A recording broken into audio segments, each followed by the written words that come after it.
माझं नाव मच्छिंद्र भोसले. मी अखिल भारतीय भटक्या व विमुक्त जाती संघाचा राष्ट्रीय अध्यक्ष आहे.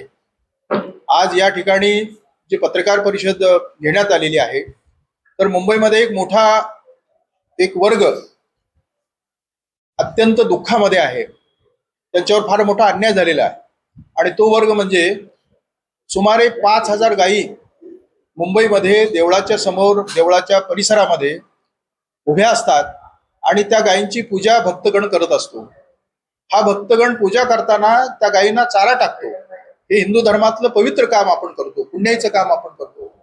या हिंदू धर्मामध्ये गायीच्या 84 कोटी देवांचा गायीच्या ठिकाणी वास असतो. अशा प्रकारची भूमिका असल्याने प्रत्येक मंदिराच्या समोर गायी असते आणि गायीची पूजा केली जाते. पण गेल्या मे महिन्यापासून या मंदिरासमोरच्या गायींना, परिसरातल्या गायींना बंदी केली जाते. ही बंदी कोण करतं?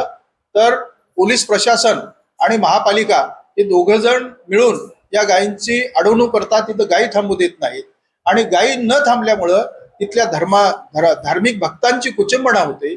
धर्मातल्या लोकांना सुद्धा त्याच्या संदर्भामध्ये त्यांच्या डोळ्यात अश्रू येतात की आमची रोजची गायी कुठे गेली आणि पोलिसांनी का पकडली. अशा प्रकारचे तीव्र भावना त्या भक्तांच्या असतात. अशा प्रकारच्या ज्या गायी आहेत, त्या गायी नुसत्या गायी नाहीत, तर ते एक रोजगाराचं एक साधन आहे. ज्या महिला या गायी सांभाळतात, गायी तिथे आणतात आणि भक्तांच्या सेवेसाठी त्या मंदिराच्या दारात उभ्या करतात, त्या महिलांना 5 रुपये 10 रुपये गवत त्या गायीला टाकलं जातं आणि त्या महिलांना काही दान दिलं जातं वस्तूच्या रूपानं. तर ह्या दानावरती या महिलांचं, गायीला सांभाळणाऱ्या माता भगिनींचं एक रोजीरोटी आणि रोजगार अवलंबून असतो. तर अशा प्रकारच्या 5,000 महिलांचा रोजगार या पोलीस कारवाईमुळे आणि महापालिकेच्या कारवाईमुळे धोक्यात आलेला आहे.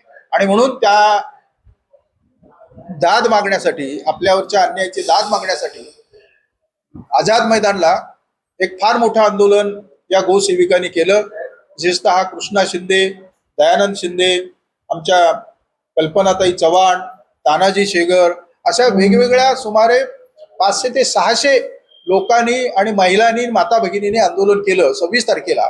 आणि त्याचा पडिसाद म्हणून राज्य सरकारने गोसेवा आयोगाचे अध्यक्ष शेखर मुंदडा साहेब यांना पाठवून दिलं आणि त्यांनी बैठक घेतली. आणि त्या बैठकीमध्ये आपण एक महत्वाचं त्यांनी सांगितलं की या मंदिर परिसरात बसणाऱ्या गायी या हिंदू धर्माच्या गायी आहेत आणि आमचा पक्ष या गायींना मानणारा पक्ष आहे. तर या गायींना संरक्षण आम्ही 10 दिवसाच्या आतमध्ये एक सर्वेक्षण करून आम्ही त्याला संरक्षण कसं द्यायचं याबद्दल प्रयत्न करू, असं आशादायी वक्तव्य त्यांनी केलेलं आहे.